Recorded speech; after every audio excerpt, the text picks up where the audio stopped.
really hard. I think one of the biggest concerns that we have is that it's so similar, obviously, to narcotic. It actually is reversed by Narcan, which is the antidote reversal for any type of narcotic overdose. So it's something. It's a big concern. A lot of the patients that I'm working with that use kratom, they did not know that it was so potent or potentially toxic. And I think, as alluded to by Senator McKell, one of the biggest issues is there's so much variability in its potency, and it's it varies for every patient because there's no regulations in the way it's produced or the amount that's therein.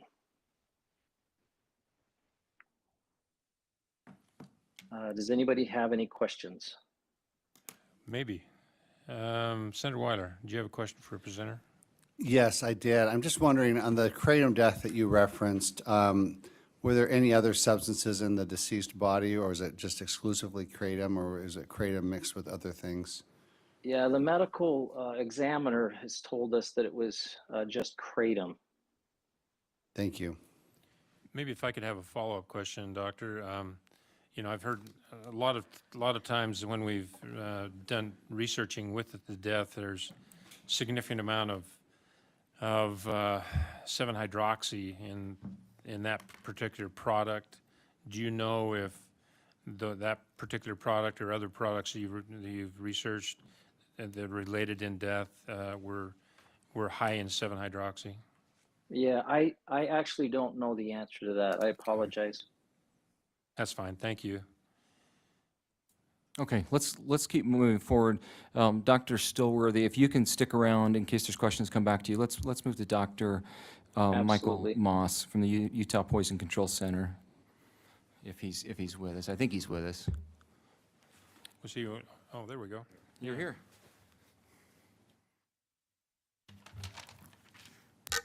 Hi, thanks for having me. I'm Mike Moss. I'm Medical Director of the Utah Poison Control Center. We're in the College of Pharmacy at the University of Utah. My background's emergency medicine as well, but I spend my time doing medical toxicology and addiction medicine, so I take care of all things drug, whether it's overdose or withdrawal. We have seen an increase in cases reported to us at the Poison Center over the last several years. There was an increase when kratom sort of came online in Utah, and now we've doubled that again in the last year or two, that our cases have doubled with regards to kratom. And of course, now we're also seeing the 7-hydroxy cases. We get voluntary reports both from the general public, from healthcare professionals like Dr. Stillworthy, who might call us at the Poison Center for advice, and we're hearing of those same things. People who have an adverse effect from taking it, combining it with other medications that could be sedating, patients experiencing withdrawal, and in the worst case, severe overdoses that have required hospitalization or in some cases even death, both from kratom and from 7-hydroxy. There are definitely two different pieces here. The purified or synthesized 7-hydroxy is very potent, and we have people who are unwittingly having overdoses with just 1 or 2 tablets. Kratom is a bit different, where we have people who may have developed quite a habit or addiction to kratom without necessarily knowing what it was, or maybe using it on purpose to come off of other opioids, but then finding that they are buying unlimited quantities at unlimited doses and spending also unlimited amounts of money, and then ending up with a severe addiction to kratom. I don't think there's any reason for someone to have access to the purified 7-hydroxy. This would be like selling oxycodone or stronger opioids in the gas station, which we do not do at all. Kratom is also somewhat unusual. Utah's already taken the step to ban similar substances that other states have, like tianeptine. We haven't talked about tianeptine because we were good at getting rid of it and making it scheduled before it really reared its head here in Utah. But we've got kratom to deal with both on the pure or the regular natural product, as well as 7-hydroxy that's causing significant issues for us with both overdose and withdrawal. Thank you. Okay. Questions for Dr. Moss? Okay, let's keep moving forward. Thank you, Dr. Moss. Thank you you for your expertise. Next, I'd like to call up Brandon Forsyth from the Utah State Lab, our director at the Utah State Lab.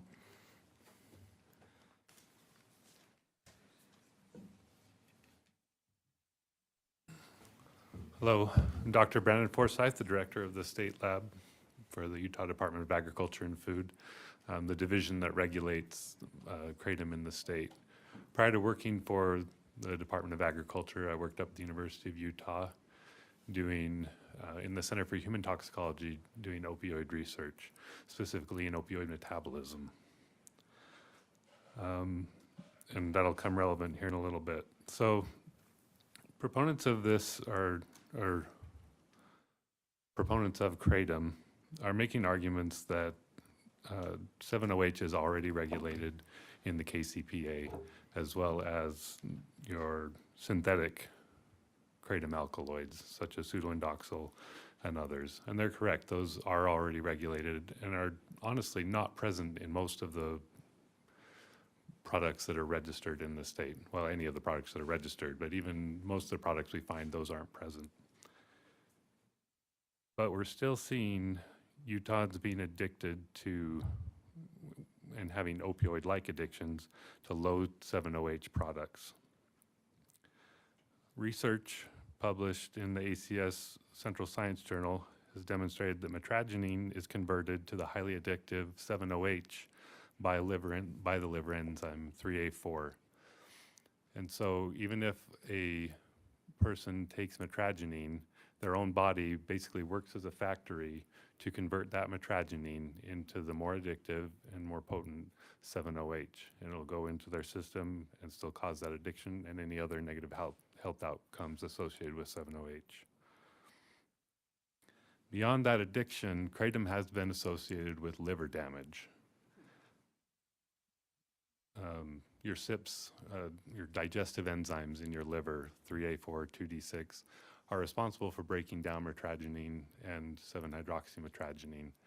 And it puts a big toll on your liver. And any other substances that you take at the same time as this are going to still be trying to work through those enzymes as well. Many alkaloids get digested by 3A4. And if your body can't break those down, they spend longer time circulating in your body and causing whatever negative health health effects that they normally would, and can ultimately end up to more severe reactions to those drugs. Thank you. Thank you, Dr. Forsyth. Any questions for Dr. Forsyth? Okay, let's go to Senator Musselman and then Senator Weiler. So that I was clear, so if they just had just natural kratom, the body still converts to 7-OH, which creates the addictive qualities that we're talking about. Yes. Even if it's pure natural, no chemical enhancement. Yep, just metragenine. Your body's good at breaking down drugs, and it converts it right over to 7-OH. And I'm going to just so you know, I have the study here, ACS Central Science. I've got it with me.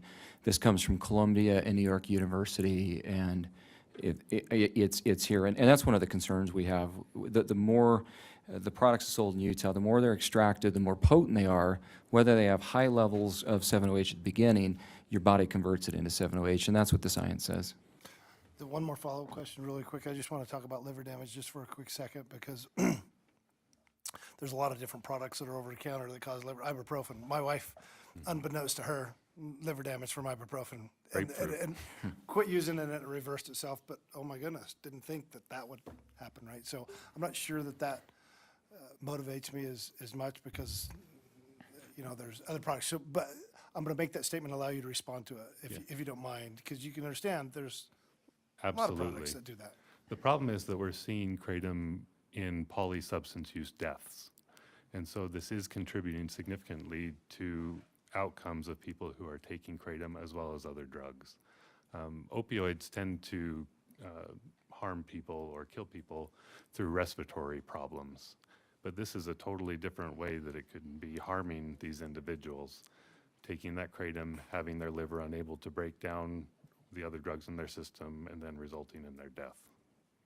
Okay, all right, thank you. Senator Weiler? Yeah, so I understand that kratom acts on some of the same brain receptors as opioids, but can we agree that kratom's not an opioid?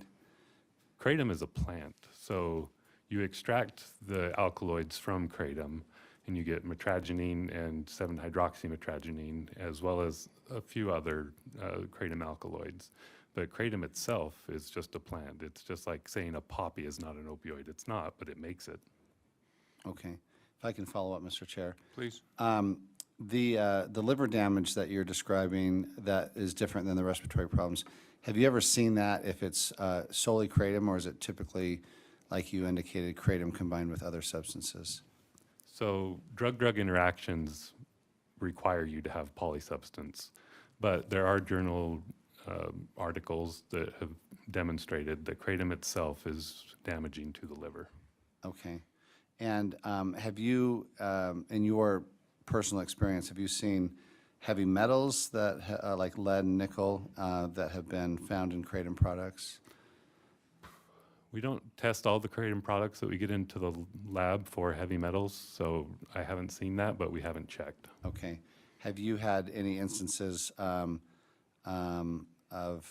kratom contaminated with bacteria like salmonella?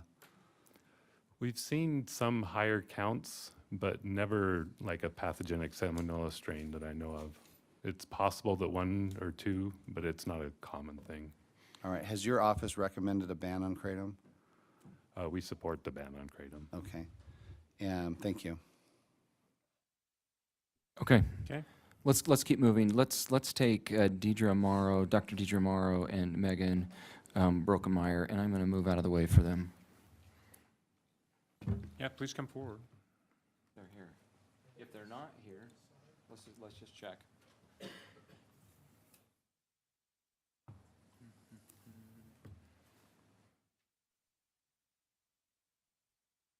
Yeah, there they are. I should have said hi out there, sorry.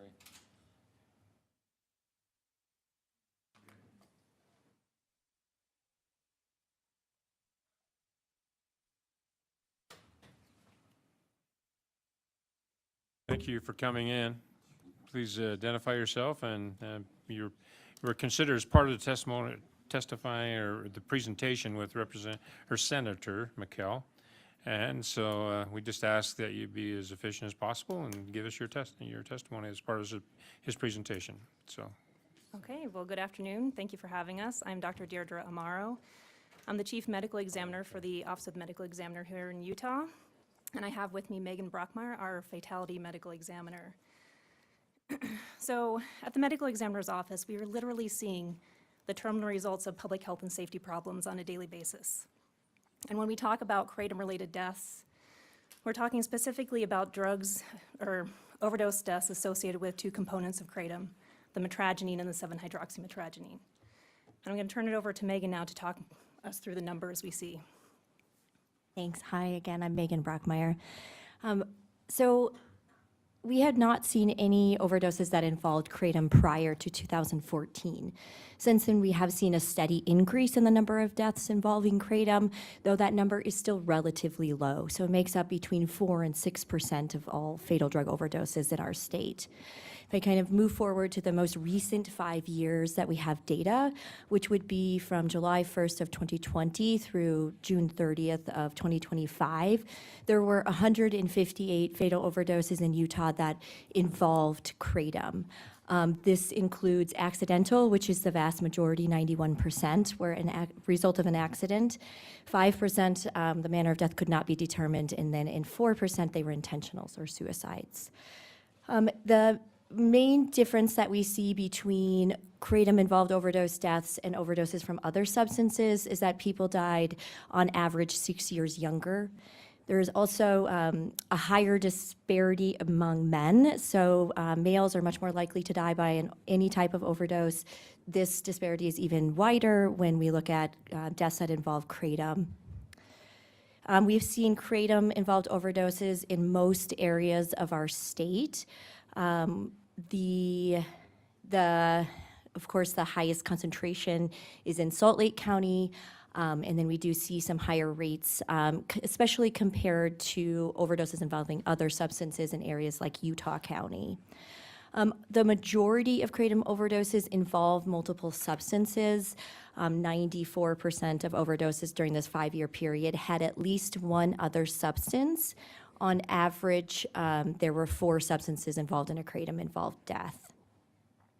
And then the most common drugs during this 5-year period that were found in combination with kratom were fentanyl, gabapentin, ethanol or alcohol, methamphetamine, and amphetamine. I think that is all the data that I have presented, but I'm happy to take questions, Megan, either one of us, yeah. Doctor, I think we've got a question for one of you. Senator Sandel is online. Senator Sandel, you had your hand up. Do you have a question? Sorry, it may have been for your earlier presenter. I'm sorry I missed that. Go ahead and ask, though. Well, you may have already discussed this, but I just wanted maybe him to comment on the possibility of where dosing, if kratom is, could you get to a dosing situation somewhere? If it Okay. does have medicinal purpose, if it's Okay. dosable. I don't know. Senator McKell, do you have any thoughts on that? Let's see, is that the right one? Let's see. There we go. Thank you for presenting. I really appreciate you coming.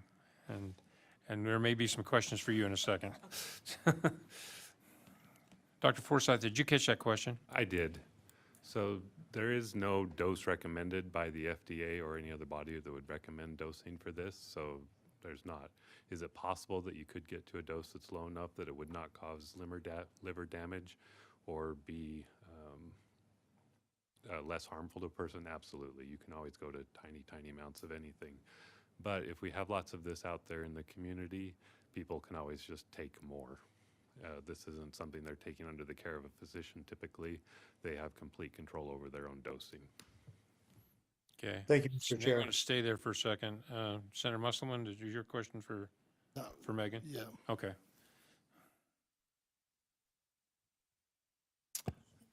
You gave a list fairly quick, and I didn't write down fast enough, but one of them was basically the compounds that are being you're finding laced into it. One of them was gabapentin, I think. Did I So- misunderstand that? You did not misunderstand in that way, but we don't know how the individual ingested the drugs that were in their system that we found to have contributor cause to their death. I'm just saying simply that the other drugs listed on the death certificate included that list. So fentanyl, gabapentin, those are the two most common drugs. All right, that- so the second one's my question. Does fentanyl's, we can set that aside. I understand gabapentin, I think that's more of a nerve blocker, but is that somehow, what does that mean? What's that doing? What's Well, the combination doing? primarily in combination. Gabapentin, we're finding that it's being combined with opioids like fentanyl or oxy and other things and sometimes even a benzodiazepine and those types of things. It's usually the combination of drugs that gets people, not necessarily just the single entity, but gabapentin is adding. That's why Utah took the position through the Controlled Substance Advisory Council to schedule it before the federal government did. We put it into a controls classification before the federal government did. Then later on, they scheduled it to deem because they're finding the same thing. So yes, used independently, it is used in nerve pain. It was never actually an interesting thing. There is that was not the original diagnosis, the indication for it, but it was found off-label, but it's become very effective and it's used for nerve pain. But typically, when you find gabapentin added to other controlled substances, that's where you get in trouble. So the reason I was asking that, Chair, is to try to figure out, is that coincidental? Because in this circumstance, right, we were just finding, is it coincidental or purposeful being added to it to either to enhance a high or to make it more effective? And it sounds like, based on what you're saying, your experiences, it's purposeful. They're adding it. People By design. are abusing it, and specifically when they do, they add it to other things. All right, thanks. And I will just mention one more thing about gabapentin. It is actually quite commonly found in fatal drug overdoses. It's the most common prescription drug found in fatal overdoses, surpassing like oxycodone and morphine. Not sure if you have anything to add.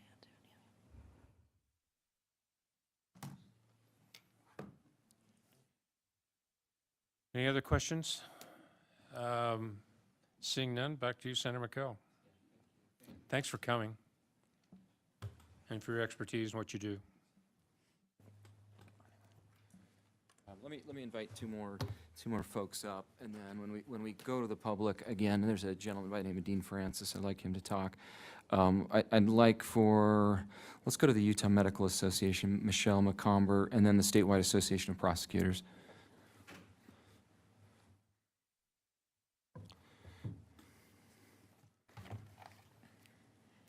Thank you, Mr. Chair, members of the committee. Michelle McComber, representing the Utah Medical Association, thousands of physicians across the state of Utah in all specialties. Our legislative committee reviewed this bill and the Kratom issue, and we've actually had issues with Kratom in the last couple of years that we've really been concerned about. So just to quickly go over kind of some of the things that we reviewed, Kratom can produce opioid stimulant-like effects, as has been mentioned. There are no uses for Kratom approved by the USD or by the USA or the U.S. Food and Drug Administration. Serious effects have been reported in people who use Kratom, including psychiatric, cardiovascular, and gastrointestinal, and respiratory problems, and a small number of deaths, obviously, as mentioned, which are most often linked to Kratom with contaminants or other drugs. Since Kratom is effectively unregulated, it's being sold in corner convenience stores and readily available to children and adults. The potency depends on the amount taken, the formulation of the product, the way it is ingested, underlying medical conditions an individual may have, a person's previous experience with the substance, or other medicines that someone may be on, and other factors. Kratom contains over 54 distinct alkaloids with I can't say this one.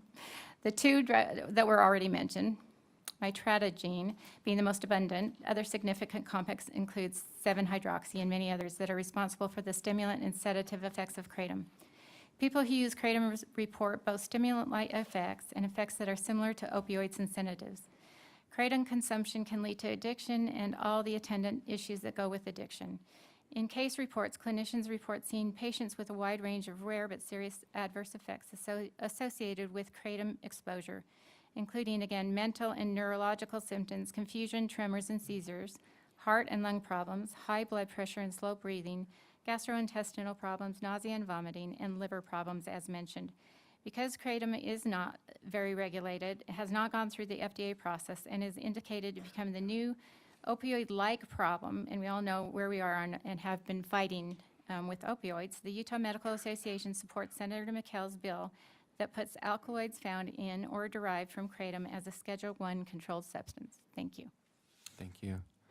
Thanks, Michelle. Any questions? Okay, Carl Holland, and then I know there's members of the public. Walt Plum wanted to talk as well about his experience, but we'll get. Thank you, Mr. Chair, members of the committee. My name is Carl Holland. I'm the Executive Director for the Statewide Association of Prosecutors.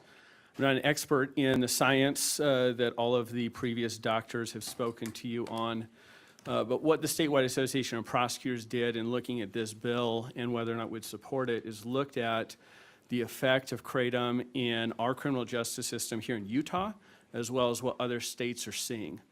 The committee may or may not be aware, there are 7 other states in Washington, D.C. that have also banned Kratom, as Utah is now proposing to do through Senator McHale. In Utah specifically, some of the things that we're seeing is the interference of Kratom with the rehabilitation of those who are trying to become sober from other illegal drugs. Sometimes these people are intentionally taking Kratom as a different way to assist them in kicking their addiction of illegal drugs and then finding that they become addicted. Other times, they're not understanding that this is going to become what those in our drug courts are calling a pathway back into addiction. And they're becoming addicted to Kratom. They're experiencing the same sorts of euphoria that they felt on those illegal substances. They're experiencing some of the same withdrawal systems, and then they're turning back to their addictions that they were being rehabilitated to, and that we believe is going to negatively affect the efficacy of our treatment and rehabilitation programs in courts to help addicts. Another thing that is seen in other states, particularly in law enforcement around the nation, is the intentional targeting of minors and children with bright colors, sweet flavors, and ready availability of these Kratom products in corner gas stations right next to the same sodas and energy drinks that our kids are picking up in the gas stations now. I think Senator McKell's experience was that some of the stores weren't even checking his identification when he was buying it. I don't think he passes for a minor, but it is troubling to think that these are products that children in our community might have access to. One of the other big problems that law enforcement around the nation has brought to others' attention, and that I found as I was looking into this issue, are the public safety issues that come with the lack of knowledge that people who are using these Kratom products have. They don't understand the effects and the impairing effects on their bodies, and they're seeing an increase in Kratom-related DUIs, which they're not really able to test for with our current lab science. And we're concerned about the impact of public safety on this. For those reasons, prosecutors in the state support Senator McKell's bill. I'm open for any questions if you have any for me, though. Thank you. See no questions. Thank you. All right, Senator Vickers, just before you go to the public, there was a youth group from St. George. They were here and wanted to talk about it. I just want to emphasize one more point, and I've said it before. High amounts of pure kratom increase 7-hydroxy in your body. It metabolizes it. Dr. Forsyth testified to that today, and that is the concern.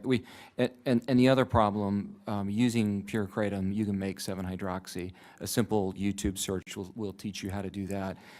If we want to resolve this issue, solve this issue, we do need a ban on both. I know it's hard. You're going to hear from people who are going to talk about how they got off opioids, and with all due respect, and I mean this with respect, replacing one opioid and one addiction for another is not truly getting off opioids or addiction. With that, Chair, I'm happy to take any further questions, or I'll defer back to you. We do have a question here. Senator Ipsen? Thank you, Mr. Chair. So how, in the big picture, Yeah. we ban this from convenience stores. How are we going to ban it from everywhere else? That's a great question, and actually, Chair Vickers and I and Representative Hall we were on a Zoom call with some law enforcement folks, and the question was, it was a very similar question, and the concern was, is it bad if it goes to the black market? And the answer is it will, but it'll be a small amount. And the law enforcement folks that we worked with, they felt like pushing it to the black market, where it's a narrow market where you can't target kids the same way, is much better than making it readily available in gas stations. It's going to happen. It's going to happen like every other addictive drug. It'll happen, but we'll go from a big targeted campaign and create them to a very small amount. Okay. Thank you. Other questions? Okay. They're here. They look good, too. We do. I think they told me they were from St. George, right? We'll allow you to come forward and be part of this testimony, this presentation, actually. One of you be the spokesman? Okay. Come on, sit down. Allowed to have 3 up here. Are we allowed to have 3 people up here? You can have, like I say, you can come forward, but only one spokesman, so sit down, please. Identify yourself. Yeah, come up and stand by, and who you represent, and then we'll give you some time for testimony. Okay, thank you. Introduce your guests, too. Okay, so my name is Austin Gardner. I am a senior at Crimson Cliffs High School in St. George. This is Anna Huntington. She's also a senior from Crimson Cliffs. And this is Emma, and she goes to Success Academy also down in St. George. We represent the Washington County Youth Coalition, which is a coalition designed to prevent substance abuse amongst youth in our county. We'd like to have a few words about this bill. A lot of the medical and social aspects of this bill have been covered by people previous to us, but we'd just like to say that the youth in our community do not want Kratom. We do not, it is negative, it does not help us, and it is easily accessible. One of the kids in our coalition, he works with our local police, and he goes into gas stations to try and buy illegal or substances as a minor, and Kratom is one of those, and he has a pretty good success rate, so it is accessible to minors, and it's not the fault of the minor, but it's the fault of the gas stations. So we do not want it, and that when considering this bill, please consider the future of our state's youth. And that's all we have to say. Thank you. Don't run off. I think we got some questions for you. We'll start with Senator Wyder. Yeah, I'm just curious. I mean, tobacco is addictive and it's harmful. Should we ban that as well? Tobacco is considerably more regulated. That was my question. Should we ban it? We should not ban it. What's the difference? The difference is tobacco has a lot more research and it has a lot more effects, and there are already multiple prevention things going about tobacco. Kratom has not had as much of a widespread research, and it has considerably, from what I've heard, more negative effects on the brain, the developing brain. Both of them are bad, but Kratom considerably worsens the developing brain in minors. All right, thank you, Mr. Chair. Senator Ipson? I just want to commend you, and I think you answered and cross-examined an attorney very well. And I just commend you for having the courage to come up here and stand before this committee and make your presentation. You made it to me earlier personally, and I just commend you for having the courage and the forethought, and you presented yourself very well. Thank you for being here. Thank you. I'd like to add a little more to the tobacco thing real quick. Am I allowed to do that? I have another. What's this called in a court case? Is it No, rebuttal? A rebuttal, Okay. yeah. All right. I'd also like to say that there are more addiction recovery programs in place for tobacco, but with Kratom, it's, from sources I've heard, it's significantly harder to regulate, significantly harder to get off of, and of course, it's new, so people don't know how to deal with it as well as tobacco. Thank you. Well done. Yeah. Thank you. Thanks for coming. Thank you, guys. Okay. Senator McKell, does that conclude your presentation? Yes. I'm going to stay out of the way, but again, just a couple people that I referenced. I know Walt Plum, Dean Francis here. They want to testify from the public. And I know there's mothers and others, but we can't be here all day, and I recognize that. Okay, let's see how we're going to manage this. Please, for those in the room, if you'd like to testify on this bill, please raise your hand. Oh, okay. Let me break this down then. How many are in favor of the bill? Put your hand up. So I've got 4 in favor. Okay. How many are against? 3, 6, 8, 10, 12, 14, 15, including a cameraman. And then I know that there's some in the hallway. Daryl, would you just ask how many out there would like to testify for and how many against? We're good? How about online? Where are we at online? 9? Is there any way to? 12, 13. So we got 13 online. So those online, if you're in favor, keep your hand up, but if you're opposed, take your hand down, then we'll allow you to put it back up. Trying to figure out how many we can accommodate.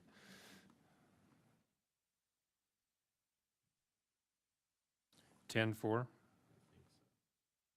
Okay. Now for those that, so how many were there originally? 14?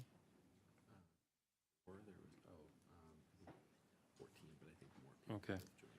Okay, so we've got 4 or 5 online that are against.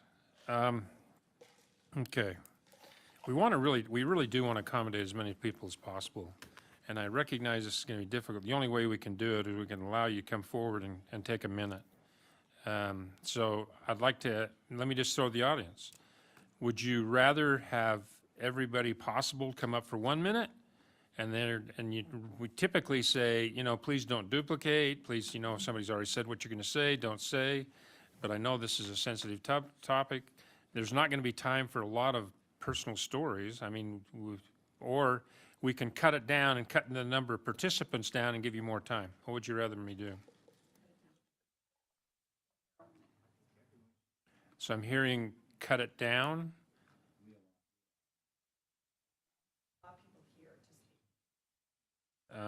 Well, we'll allow both. We have to allow, we will allow both. Some both. Okay. How many go for 1 minute each?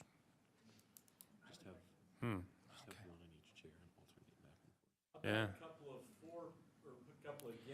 All right, let's kind of space this, all right? So let's go in the room, and we're going to go, this chair over here is for, that chair is against. So start coming forward. We'll take 4, and then we'll stop, and we'll see where we're at.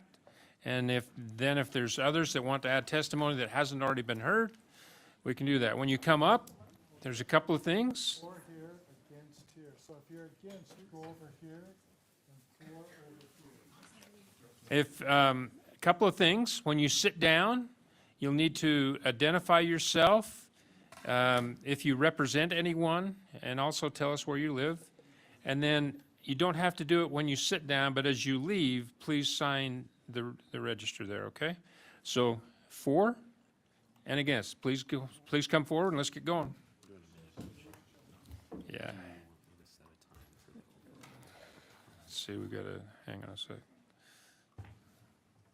My name is Amber Jones. I'm here today to expose the dangers of kratom and ask the Senate committee's members to seriously consider and to ultimately create legislation that will regulate the labeling, categorizing, and accessibility of kratom. I acknowledge and emphasize the things that have been stated about the Food and Drug Administration, the Drug Enforcement Agency, and also the National Institute of Drug Abuse and the opioid and stimulant-like effects. But I'm not here to share the technicalities or expand on the scientific nature of kratom.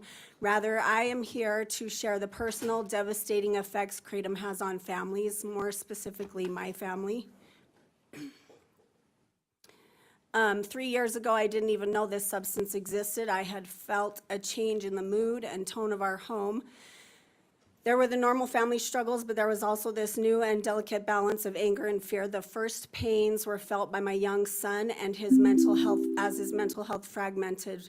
One day while I was out, I got a phone call from a stranger who had just found my 9-year-old wandering, cold, and crying. He had run away from home in fear.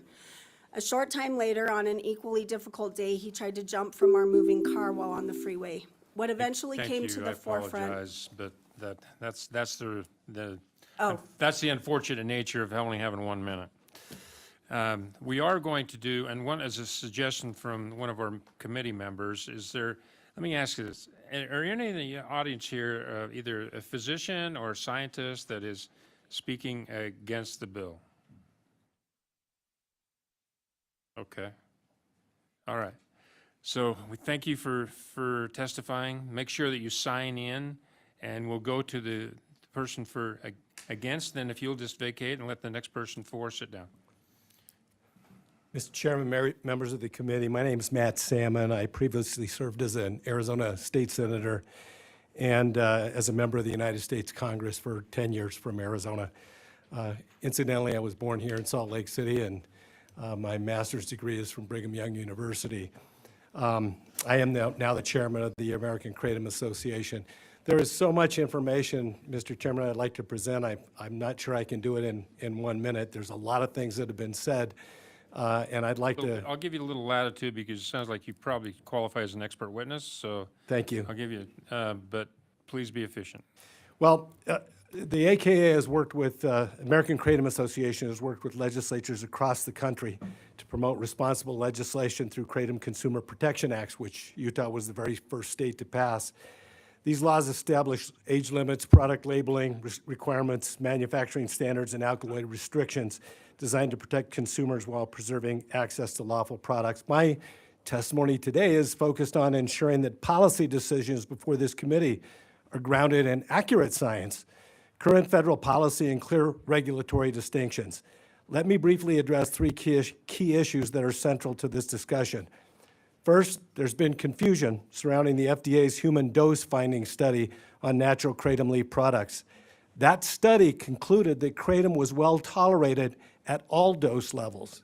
In fact, the worst thing that happened, there was no overdose, no respiratory issues. The worst thing that happened was 2 of the respondents got nauseated.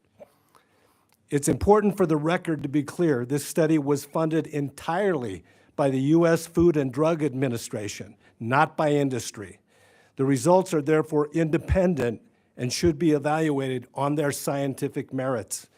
Secondly, there's been a suggestion that the vast majority of kratom research should be discounted because it's largely industry funded.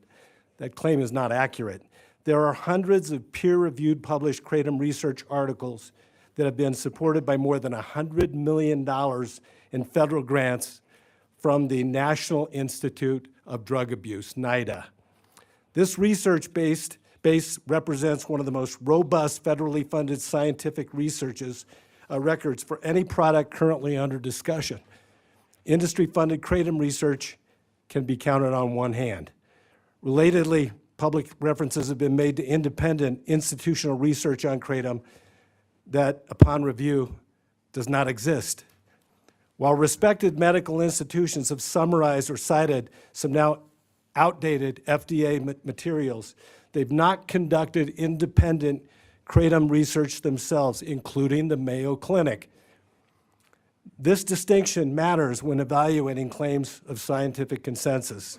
Third, it's essential to distinguish between natural kratom leaf products and chemically manipulated or synthesized substances such as 7-OH, which we do agree is a very dangerous substance. These substances are not the same pharmacologically, chemically, or legally. This committee voted on the right solution last week in scheduling 7-OH and providing more resources to the Department of Agriculture to enforce the current KCPA. Natural kratom leaves do not meet the federal criteria for scheduling under the Controlled Substances Act. If I could get you to wrap up now, Mr. Okay. Salmon. Well, let me just say in summary, I do have a report that I would like to submit for the record, and I'm not sure what that process entails, but I'd like to leave that for the record. You can leave with our staff. And I appreciate the opportunity. I know that one of the things that came up during COVID, I hated COVID, and I hated a lot of the policies that came out during COVID. One of the great things was the statement, follow the science, because I think that makes sense, and I'm hoping this committee will do that. Thank you. Okay, thank you. Just for everyone's reference, we're going to do a hard stop on public comment at 4 o'clock. That hopefully is going to allow just about everybody to have some time, and then we'll come back. Unfortunately, we still have some other bills we've got to get through before we finish the committee. So next, and you're 4? Yeah. Okay. All right, thank you, Mr. Chairman and committee. My name is Lance Crump, and I'm from Eagle Mountain, Utah, and I'm 52 years old, and I bet you'd think you'd say I'm a recovering addict, but I'm not. I'm a widower because I lost my wife to this product. And in the beginning, she was just looking for something to heal her pain, her physical pain, her nerves, calm her nerves. She started about 5 years ago. And we found this product, and to the credit of what it's been doing, it really was a miracle drug. But she didn't know, I didn't know. And because of this, I don't think anybody knows. We would consult with physicians time after time, and most of them would say they've never heard of it, or they couldn't make an opinion on it because they didn't have enough research. And so it ended in a tragedy for my family, where I'm, now having to raise 2 kids. I have a 17-year-old and a 23-year-old. Now, if she were here, she would vote for it, but she didn't know, and we didn't know. And when you leave it up to the public to self-regulate, it's no good. Thank you. Thank you. Next. My name is Laura Romney. I'm from Layton, Utah, and I am a 9-year kratom consumer. I have a severe facial nerve disease called trigeminal neuralgia, where I went through a myriad of things to try to solve this. and just get my life back. And I finally found that in Kratom 9 years ago. So I'm a success story. I have incredible help. I'm able to participate in life. I am able to take care of my family and my kids, all because of this. The greatest thing about it is it makes me feel more normal and not altered in any way. Today, I feel like my life is on trial, because if this were to ban, I literally will not be able to get out of bed. I spent 6 years rocking in bed in severe pain, and to see that this could be taken away from me is just devastating. There are ways. CRACPA is the way to go, and there is regulation. I wholeheartedly support banning 7-OH. It is very, very dangerous. But please do not abandon pain patients again when they've been taken, all their options have been taken away, like pain medicine. Thank you. Thank you for coming. My name is Walter Plum. I'm the president of Drug Safe Utah. And I purchased a bunch of products from stores to show you what's going on.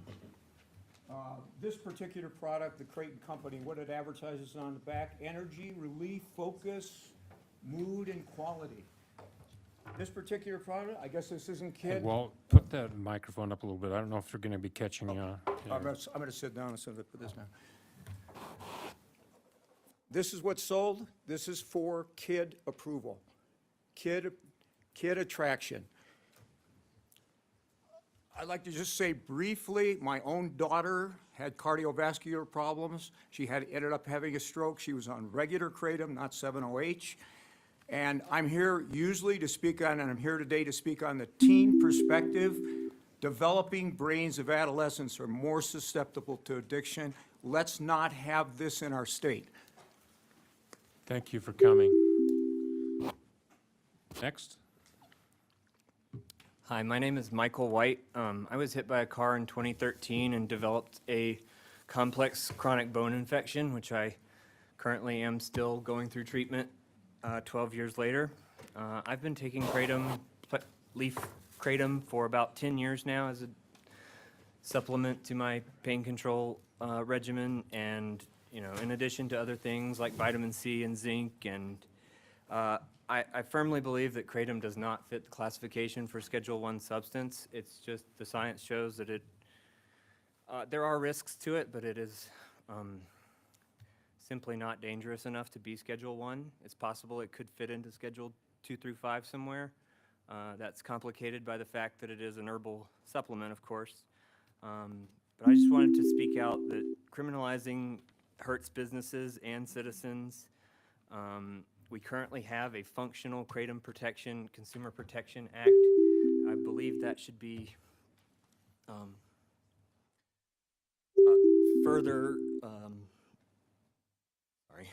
I believe that should be expanded, and possibly even we could have a situation where Kratom may be available in a dispensary system, similar to how medical cannabis is, and that way it would have a doctor's Thank you for coming. approval.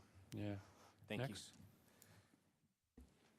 Senators, my name is Amy Cooper, and I'm here as a mother. My son is a good kid with enormous promise. He returned home from a church mission and was playing collegiate volleyball here in the state and was building his future. During a tournament, he and a friend stopped by a gas station, and they came across a product similar to this. It was marketed as natural, calming energy in a shot form like this. It was something to help focus. It looked like a harmless wellness drink. He didn't need to show ID, so he assumed it was safe.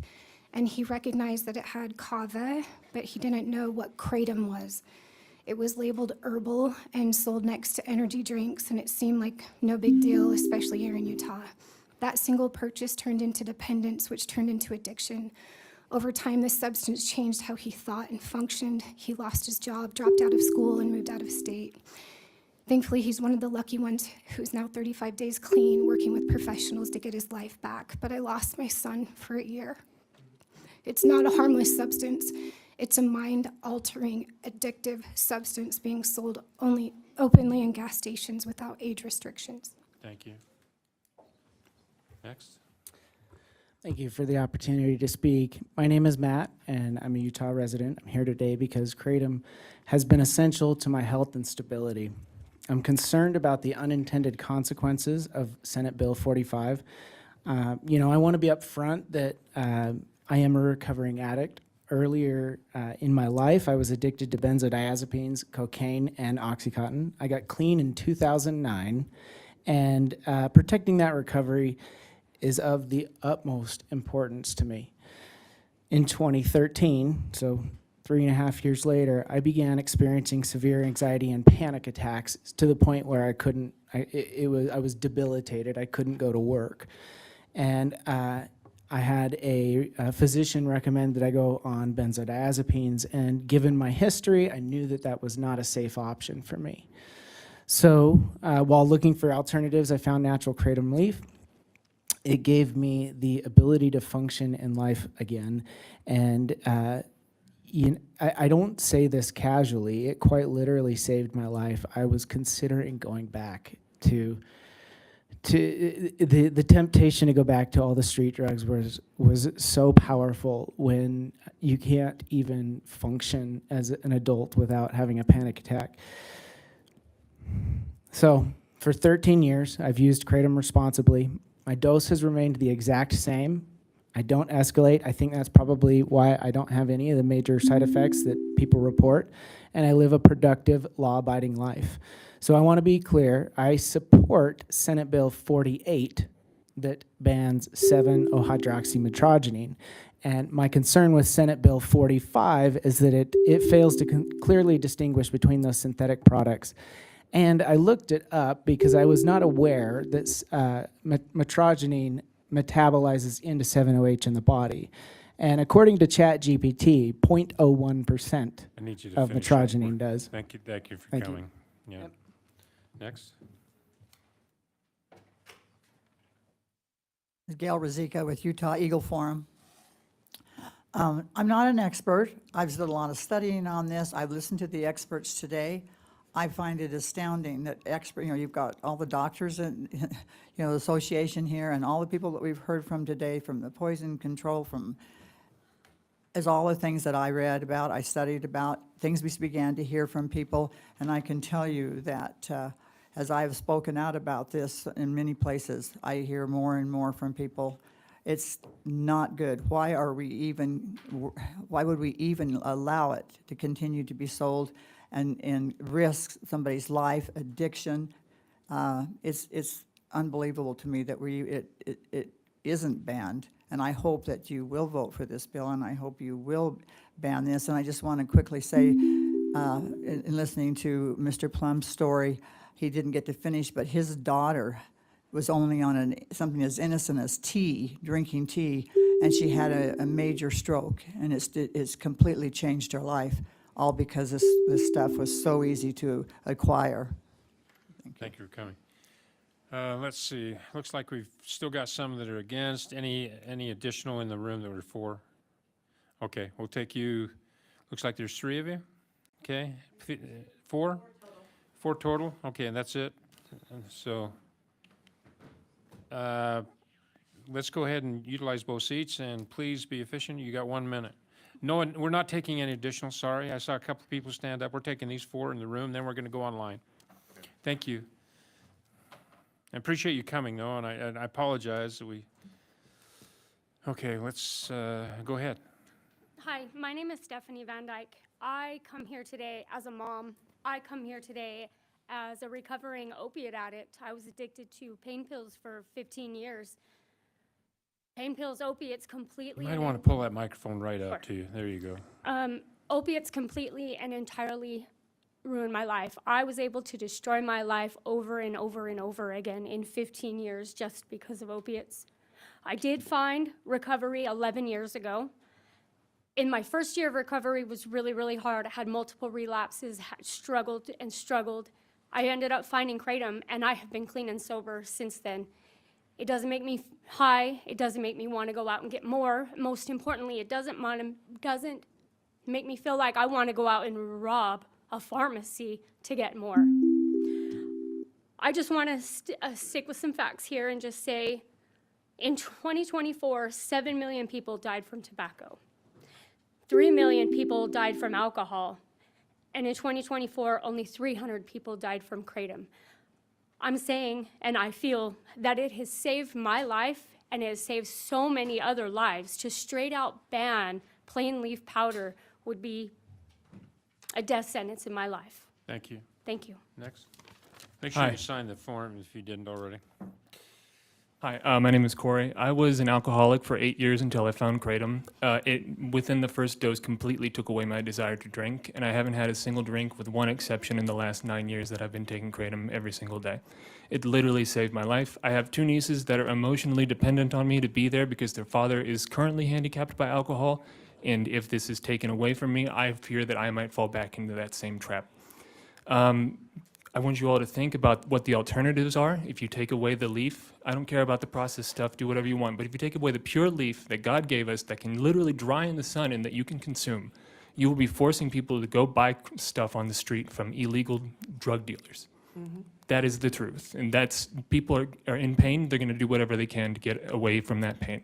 We all clearly care about this very much. We all care about each other, and I just hope you make a reasonable decision for this. Thank you. Thanks for being efficient. You get extra brownie points. Okay, I'm go going to ahead. do even better than that. I'll just do a bullet point, if that's okay. I had a whole stack of cards I was going to read, but real quick, I'm 63. In 2008, I went to the state fair and injured my back severely. Had 3 surgeries, all that failed. I now walk with a walker. I had to apologize. You didn't give us your name when you Oh, started. I'm sorry, Robin Boulay. Okay, thank you. I apologize. I wanted to be quick and efficient. Anyway, so yeah, I went down the road of opioids. I was dependent on them for 10 years. I got myself off of them on my own, detoxed at home, took over 6 weeks to get clean. I then, because of my family being concerned about my opioid use, and yes, they had a right to be, I white-knuckled it for 6 years. Occasionally, when the pain got so bad, I drank alcohol. I heard a couple of things here today. I'm going to skip the rest of my story. I heard a couple of things here today that I want to be clear on. 708 and pure leaf kratom are 2 different things. Remember that. And don't just hear that, if you take pure leaf kratom, it's going to turn into 708, and then reference a YouTube video. Ridiculous. Go to the I think AKA. Dr. Forsyth was referencing a YouTube video. Go to the AKA, the American Kratom Association. Go to the science. That's what they're there. The doctors and the scientists behind Kratom. It's different than 708. Thanks. Thank you. Next. Hi, my name is Elizabeth Ahlstrom, and I have lived a life with chronic pain. The only reason that I am here to be able to have a voice for myself is because I found Kratom 8 years ago. I have a non-diagnosis, which is fibromyalgia. Every single muscle in my body hurts all the time. And when you live with chronic pain, there's nothing to stop that signal, and it just gets worse and worse and worse. And people who don't live with it don't understand what that's like. I spent 20 months begging God every night to let me die because the pain was just unbearable. And then I found Kratom, and it has completely given me my life back. I was able to get off welfare. I work full-time. I support myself. Because of my life of chronic illness, I'm single, support myself. I was able to buy a house with it. I was able to hike Mount Kilimanjaro last year, and without it, I can't even get out of bed. So plain leaf, and also as like a money burden, $20 a month is how much it costs for me to live. Thank you so much for coming. Go ahead. I'm Margene Bergener. My story is a little different because I had 2 knee surgeries and I had a stroke in between those 2 knee surgeries. And I have to take statin my whole life. They will never take me off of it. If all of you know, statin is legal. I have to take it. I can't go off of it. Statin messes with my muscles. I wake up every morning, I can hardly walk. It takes everything in my power to walk, and when I go and take it, within 15 minutes, my body can walk, I can function in life, and I am grateful for it. And that's all I need to have to say. As your pharmacist, I'd recommend you take CoQ10 and fish oil.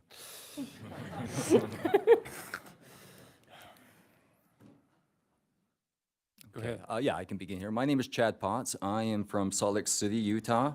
I will start off that I was a severe alcoholic. I tried Kratom kind of just to have a replacement, didn't know that it would help me, and it completely eliminated my desire to drink. I'm now very boring. I don't like to go out. I've actually quit Kratom now, and I've had nothing but, it was much easier than quitting coffee. I can say that they've given me prescriptions for antidepressants, for gut problems that actually have black box warning that will kill me, that will give me seizures. And yet, I hear these fear factors on Kratom, and I've had nothing but good things to say for it. And it's literally has saved my life, and I will say that, and leave it at that. Thank you. Thanks for coming. The cameraman is the last in the room here, so we appreciate everyone that's coming here in the room. We do have a number of people online. We've got 13 lined up online. We will allow them to each have a minute. At this point, we're just going to call names. I'm not going to try to do the for and against things. So first up, and for those online, as you testify, you need to turn your camera on and then identify yourself, who you represent, and where you live, and then give us your testimony. First is Susan Cave. Can you hear me okay? We can hear you. We can't see you. Have your can you turn your camera on, please? Yes.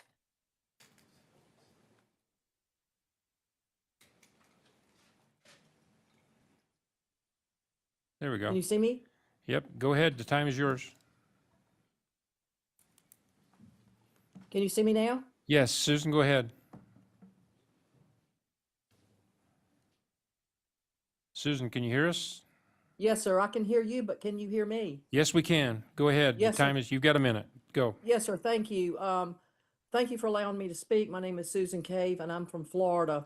I'm listening to all this, and I'm hearing people talk about their pain, how it's improved their pain.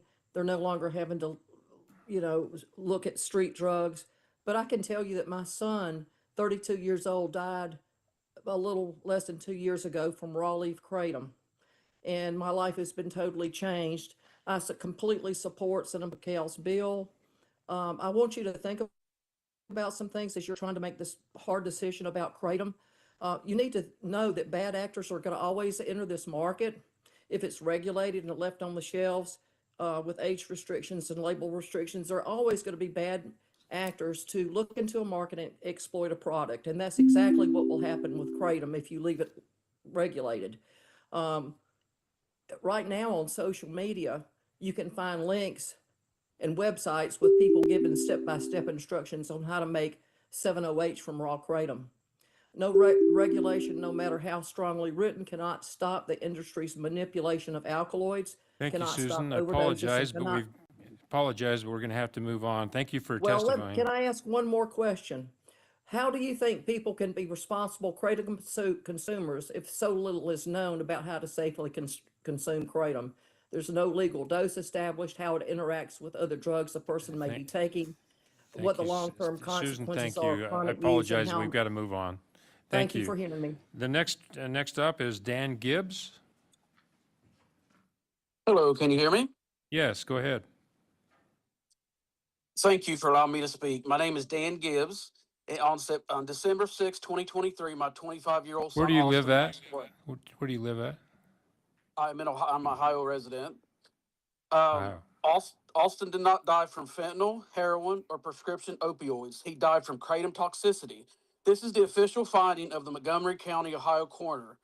The cause of death was intoxication by mitragynine, kratom's primary alkaloid, mitragynine only. His autopsy showed pulmonary edema and findings consistent with opioid-type respiratory depression. My son died because kratom was legal, normalized, and sold as safe. You've heard opposition from industry groups like the American Kratom Association, Global Kratom Coalition, claiming regulation works and pointing to a so-called FDA study. That claim is misleading. There is no FDA approval, no safety determination, no accepted medical use. I also want to address a concern raised by members of this body about a potential black market. With respect, we already have an unregulated market. Kratom is sold in smoke shops with no dosing standards, no medical oversight, and wildly inconsistent potency. Keeping it legal has no prevented harm. It has legalized it. Thank you, Dan. Kratom We appreciate advocates- it. We've got to move on. Still got a bunch to testify. So the next up, and I hope I'm pronouncing this right, Tia Ristisi.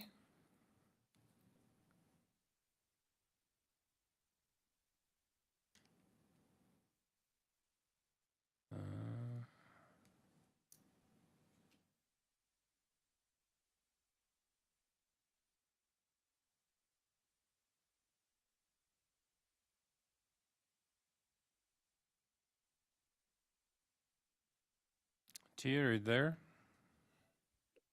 Yeah, can you hear me? Yeah, can you turn your camera on? Yes.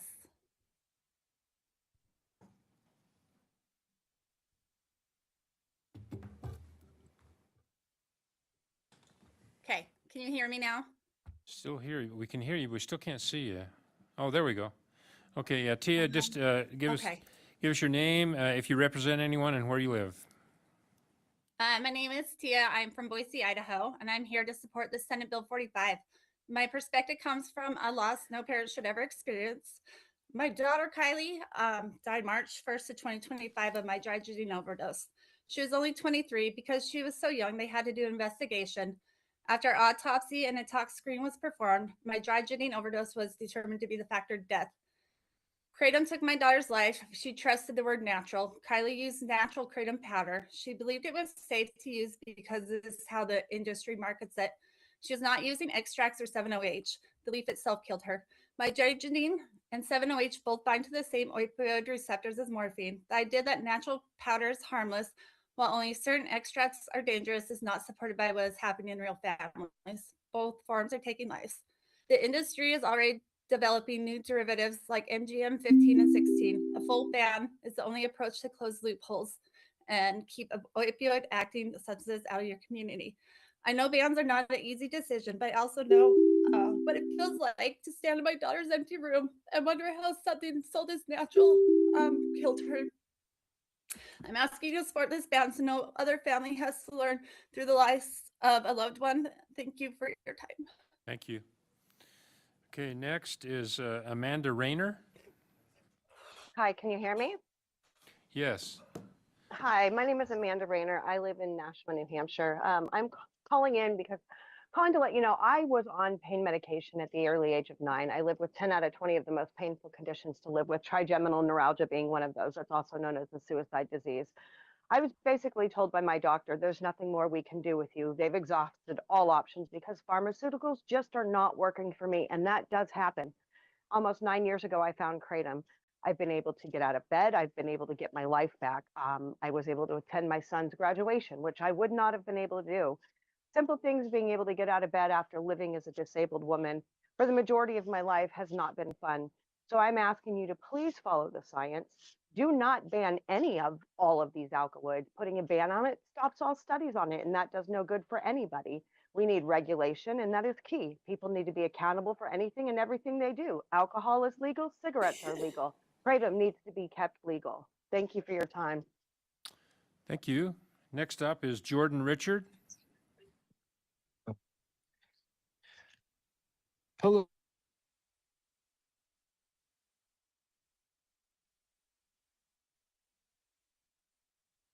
Jordan, are you there?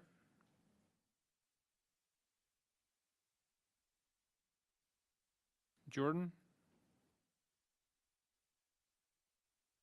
Okay, moving on. Misty Brown.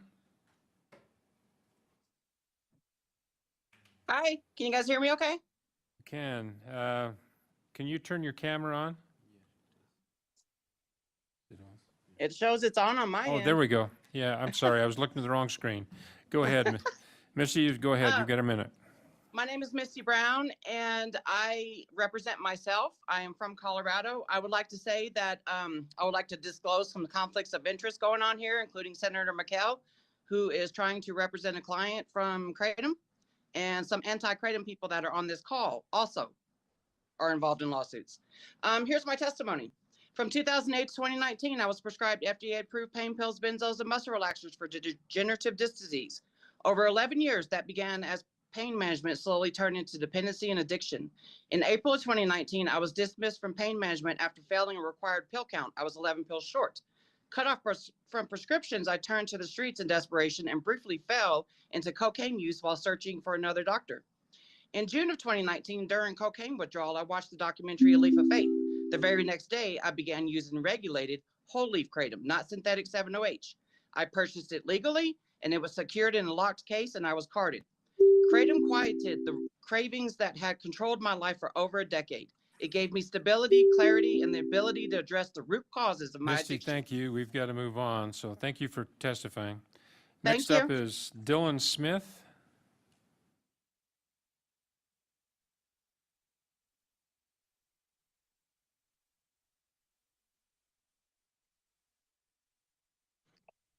Hello?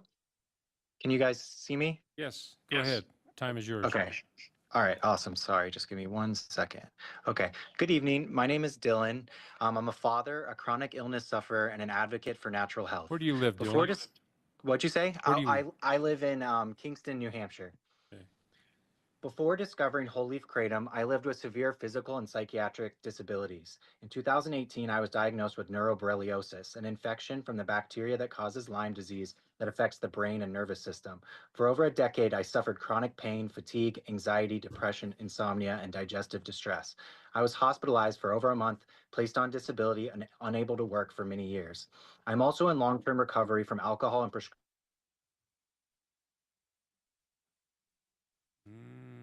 Dylan, we lost you. Okay, we're going to move on. Next is Sheldon Bradshaw. Hi, my name is Sheldon Bradshaw. I'm testifying on behalf of Botanicals for Better Health and Wellness in opposition to Senate Bill 45. Where do you live at, Sheldon? I currently live in Virginia, but I spent many years in Utah. I'm a graduate of Brigham Young University and worked for many years at Geneva Steel outside Provo. I am an FDA regulatory attorney and previously served as the Chief Counsel of the United States Food and Drug Administration and as a Deputy Assistant Attorney General at the U.S. Department of Justice. And I wanted to speak in opposition to the bill and raise just several quick points. First, the FDA has already gone down this road in considering the question of scheduling kratom. It came to the conclusion that kratom does not constitute and warrant being scheduled under the 8-factor analysis to schedule a product. Instead, in July, the FDA and the HHS held a press conference and announced that they were going to ask the DEA to schedule 7-hydroxymitragynine. It made it very clear and was at pains to note in both the press conference, which I attended, and in a press release, that its focus was not on natural kratom because it did not warrant being scheduled. And in addition, every time the FDA commissioner has talked on the subject, he specifically reminds people that products containing 7-OH bear no resemblance to the botanical kratom that people have consumed for centuries. Sheldon, I apologize, but we're limited on time, so I appreciate it. So you're for or against the bill? An opposition to the bill. Okay, thank you. Kratom should not be scheduled. Thank you. Next up is Jennifer Gillis.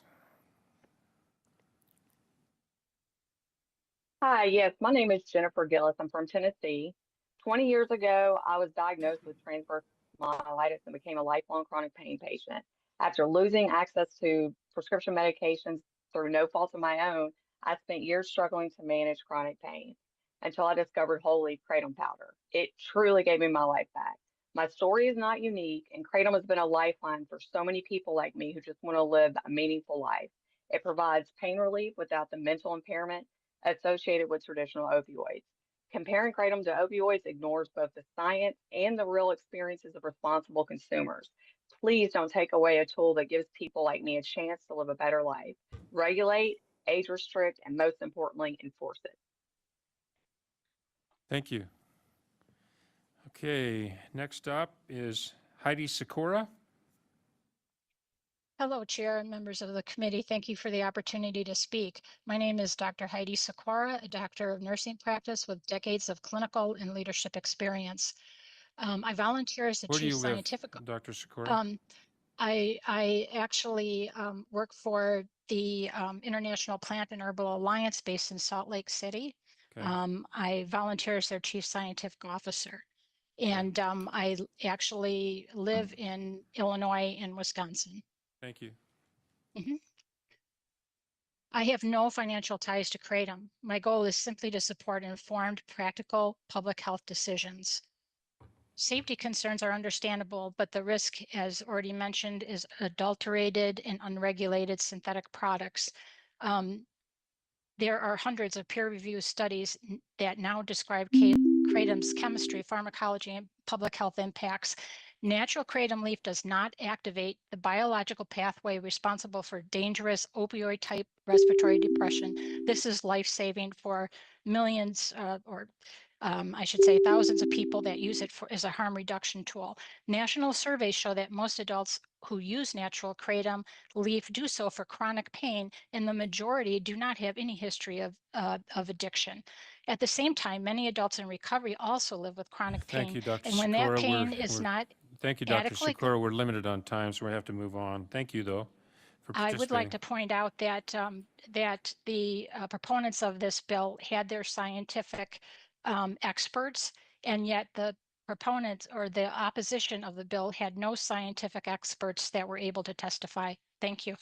That's actually not true. We had 2 or 3. So we'll move on now. Next is Jen Mercier. Hi. You can see me? Yes, go ahead. Okay, great. Thank you. My name is Jen. I'm from Kingston, New Hampshire. I think it's important to be clear about who Kratom consumers actually are. Not all Kratom users come from the addiction world. Many of us come from chronic pain, wellness, and traditional herbal communities who use plant-based tools responsibly. I lost my father to alcohol. I understand real harm, and also pharmaceuticals and other substances. But that experience also makes something very clear to me. I do not have the right to control the choices of other consenting adults, especially based on weak or misrepresented evidence. I'm currently not using Kratom. Yay me, it means I'm not in pain. It's one of those things that I can take it when I need it and not when I don't. For every person you believe you may be saving through prohibition, you'll be criminalizing and destabilizing the lives of hundreds, if not thousands, of responsible adults. Adverse event reports generate signals. They do not prove causation. Policy should be proportional, evidence-based, and focused on standards and transparency, not fear. You are a leader in that, and I'm completely disheartened that this is even on the table. There is no high quality clinical evidence showing that Kratom independently causes liver damage. The reports are often cited are isolated case reports, not controlled studies, and they Thank you, cannot Jen. establish I appreciate you causation. testifying. We've got to move on. So next is Seth Stewart. Yeah, I'm Seth Stewart from American Fork, Utah. So I have a friend Utah. who used to work with a Kratom distributor, and the market for this thing has grown enormously, as was testified previously. There are millions of users in the United States. And at the time, it was very much downplayed as far as any safety considerations were concerned.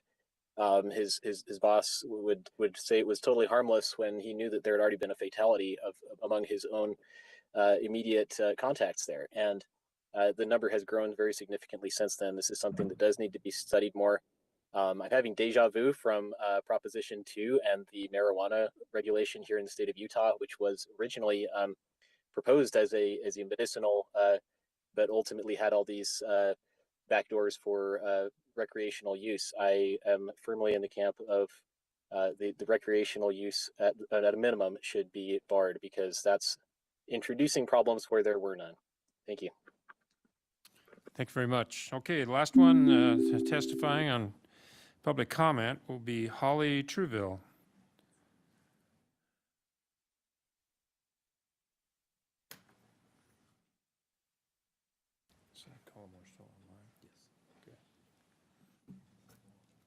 Holly?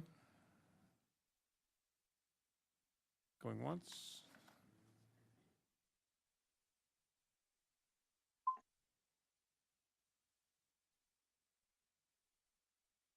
Okay. We will come back to our committee meeting. We'll close public comment. Come back to the committee for any further clarifying questions or action.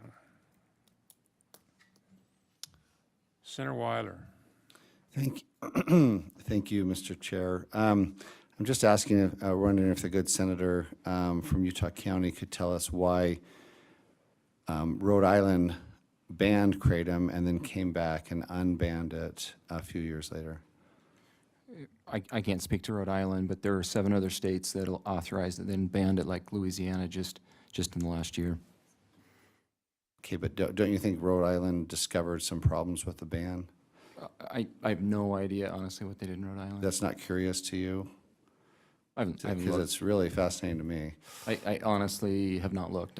I've seen the states that had it legal, and 7 of them have now banned it, including Louisiana. I think Rhode Island was one of the first to ban it, and they saw fit to unban it, so. Yeah, I don't know. Good question. Okay, other questions or action?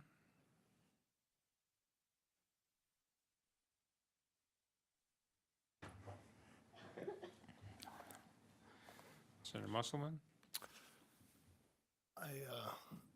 I'll move that we pass with a favorable recommendation, SB 45, Kratom adjustments. Okay, the motion before us is to favorably recommend Senate Bill 45, Kratom adjustments under Senator McKell's name. Discussion to that motion.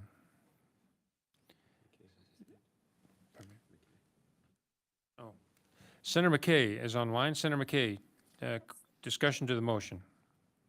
Thank you very much, Senator Vickers. I was just going to say, listen to the public comment and testimony. I think there are, potentially some legitimate reasons to have a regulated access to Kratom. I'm going to vote for the bill, but ask the sponsor to look at, medical options and see if there's not a way that we can, learn from Rhode Island's mistakes. So thank you. Thank you, Senator. Other questions or discussion to the motion? Senator Weiler.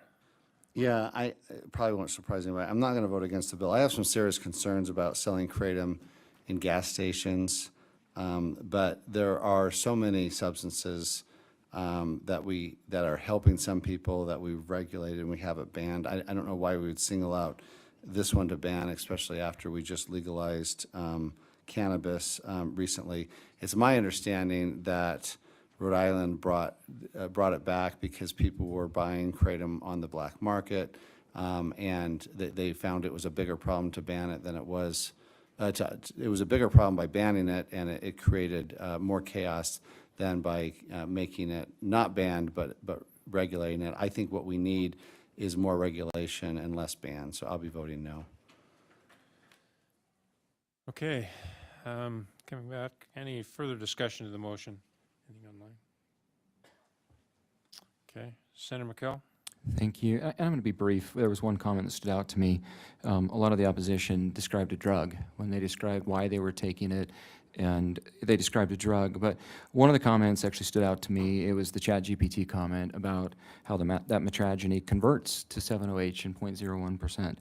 I'm going to read an ingredient from this is a preferred vendor on the American Kratom Association's webpage, and it says, "You've just found our strongest Kratom shot, Super K Extra Strong. Every bottle features 1,250 milligrams of a broad spectrum extract. This shot contains a total of 1,250 milligrams of Kratom extract with a total of 375 milligrams of metrageny, and it's $30 a bottle. And when you put that formula together, the science is clear that your body metabolizes into 7-OH. I think there may be a place for Kratom. It's not a gas station. There may be medical use, and I'm not opposed to that. If in the future we want to find a regulatory structure to go down the medical route, I think we should. But I trust the pharmacy. I trust Chair Vickers. I trust the doctors. And when you look at the experts that are in this room that have had to deal with this issue in Utah, this is a problem that the testimony was it's only getting worse, and now is the time to act. And if there is a pathway, similar to what Senator McKay said, I think we should find that, but allowing this to continue at this point is not the right path. Thank you. Senator Musselman. Yeah, Mr. Chair, I'd like to speak just for a moment. I know that I've made the motion, but I do so hesitantly.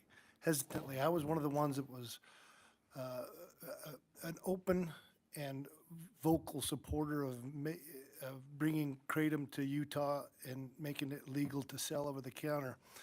I believe doing so would do a couple things. I could see it coming. I'd read a little bit about it, watched a documentary. I recognized there was some value there as far as I could see on an anecdotal level.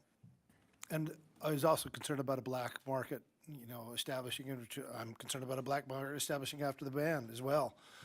So there's lots of problems here that need to be solved. But the product that came, and we talked about, I think it was 5-6 years ago. I'm not sure how long it was that we made it legal. But that product and what's being sold on the shelves today are two different animals. I recognize you can still get the full natural ground powder from the natural leaf. I recognize that, and I think there's probably some viability there, and I think there is a path forward where that could be structured so that it could be prescribed. I don't know what that is. It's difficult though, because I'm just going to say it, Big Pharma's not interested in it because they can't patent it, and so they're not going to do clinical trials. We're not going to have the clinical trials to be able to support the data that it works. And we can have all the anecdotal evidence in the world without those clinical trials. I don't know how we move forward. So I don't have any of the answers, but what I do recognize right now, we have a problem, and it's a big one with our kids and the way it's being sold in gas stations and otherwise. And right now, this is the only way I see forward. That doesn't mean that I'm not open to some other methodology to solve some of the concerns that were of the witnesses before us today. I recognize that that's real, and those are not, when I say anecdotal, that I don't believe their plight. I do. But I think we have a bigger problem to solve here, and that's getting it out of the hands and reach of the kids and on the short term. So with that. Thank you. So we'll place the motion. We're going to do a roll call vote. And before I do, though, for the lady in the front row that I made the comment to about pharmacists, talk to me later. I wasn't being facetious. So, yeah, I wasn't being facetious when I gave you those suggestions. I'll talk to you later. So we'll do a roll call vote. Zoe? Senator Colmore? Aye. Senator Ibsen? Senator McKay? Senator Musselman? Aye. Senator Pitcher? Senator Sandel? Aye. Senator Weiler? Chair Vickers? Aye. Okay, that passes. We'll rule that passes 7-1 with Senator Weiler saying no. You said no 5 times. Oh, then it's 7-5, I guess. No, 7-1 with Senator Weiler in opposition. Thank you. Okay, let's move back to the agenda now. And I'm sure everybody's going to want to stay for your bill, Representative. I hope so. I'll make it fast. I know you guys have already voted on this a couple We'll times call now. HB 21.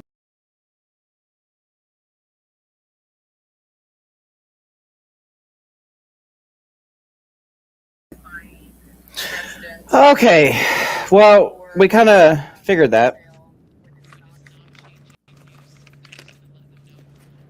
Oh, You still got it playing on your phone? yeah, I'm trying to like cut it all off. Boy, talk about. I know you guys have already heard this, especially last year you heard it. Are you serious? Hold on. Yeah, it passed, Mike. Craig. Okay. And I just want to apologize for anybody that I wasn't able to get like everybody's comments because I was doing like 15 million things. Yeah, behind the scenes, you guys, there's so many things that we have set up, so yeah. It kind of takes our focus away from the actual chat that's going on. Thank y'all for being here and watching that. Yeah, dude, thank you. I like reading everybody's comments too because it's like, it's like everybody's saying what we're all thinking. Yeah, because I'll have 2 phones going. Yeah, same. I got 2 phones and then it's like, yeah. But you Yeah, know, so that was all garbage. no, they didn't ban it. It's going on to the next step. So we'll find out. I mean, I wasn't lying when I said Senator McHale has conflicts of interest, just like the anti-credit people do. You know, Senator McHale, the guy who introduced the bill, who wants to try to repeal the KCPA there, you know, he's trying to represent a client that I guess got addicted to Kratom.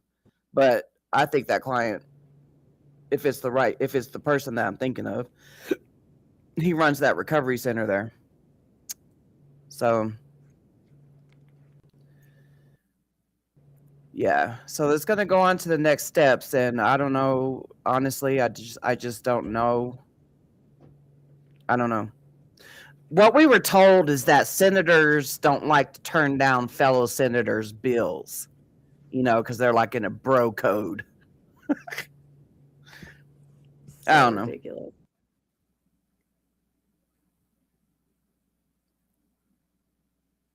Yeah, I mean, I understand it's like politics and everything, but I don't know.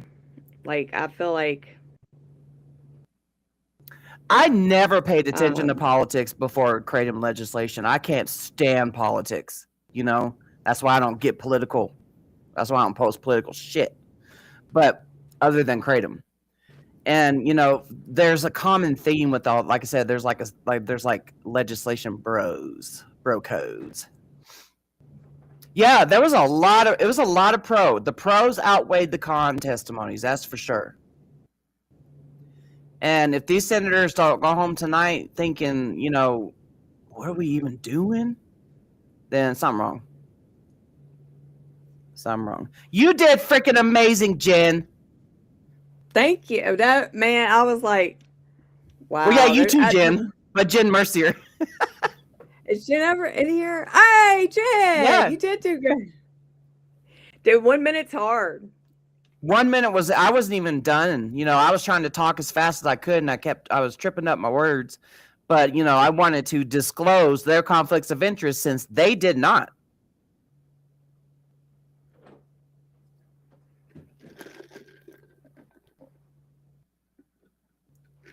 Tell Dylan he did amazing too, even though he got cut off. And then Jordan got kicked out.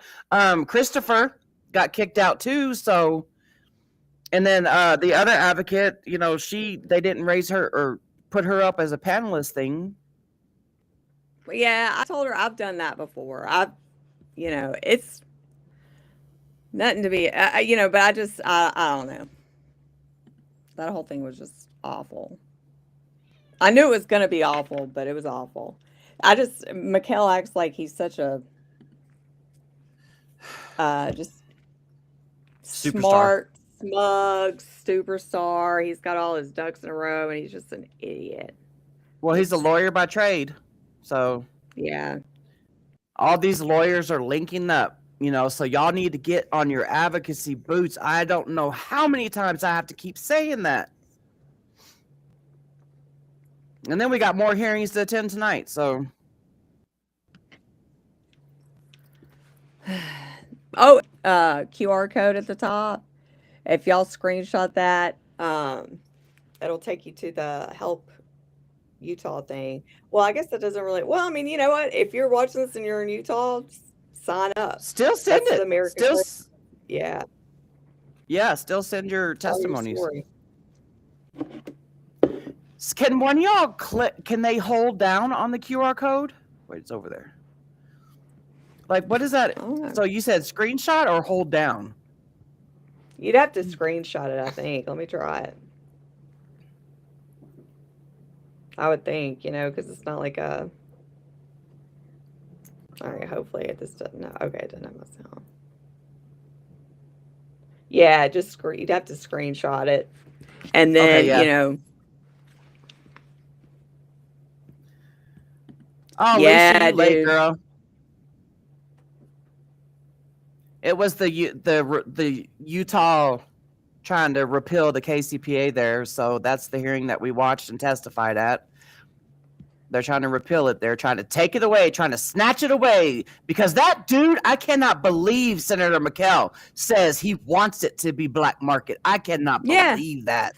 Well, Dude, then you got like obviously that kid that came up there, it's obvious he's doing this for like some type of extra credit or, like some type of experience or, something like that. Cause he's like reading what he's been fed to say. And when that dude asked him about tobacco, it completely threw him off because, but I mean, kid probably has going to school for politics was like a way of getting some type of experience or something, Yeah.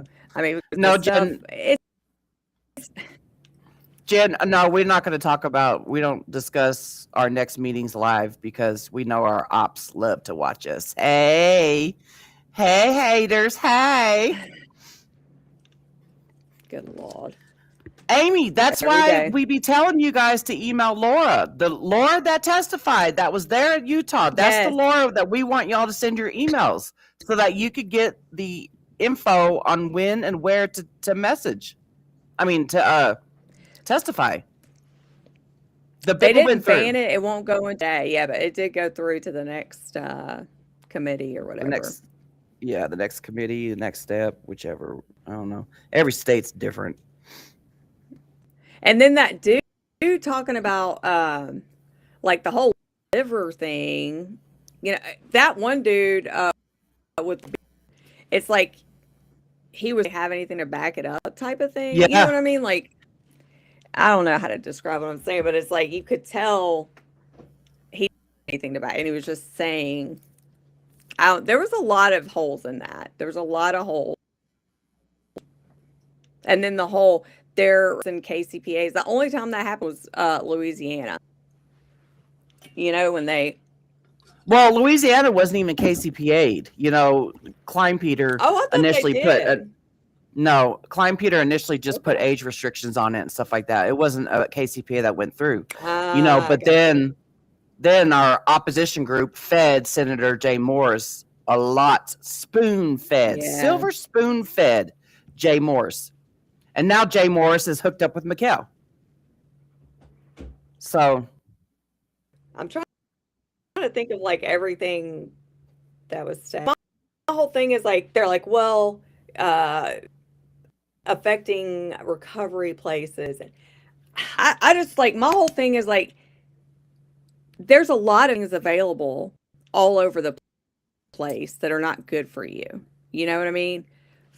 Educate people about it, regulate it, and fucking enforce it. yeah, exactly. Period. Like I don't understand how like they act like they just need to take everything bad off the shelves.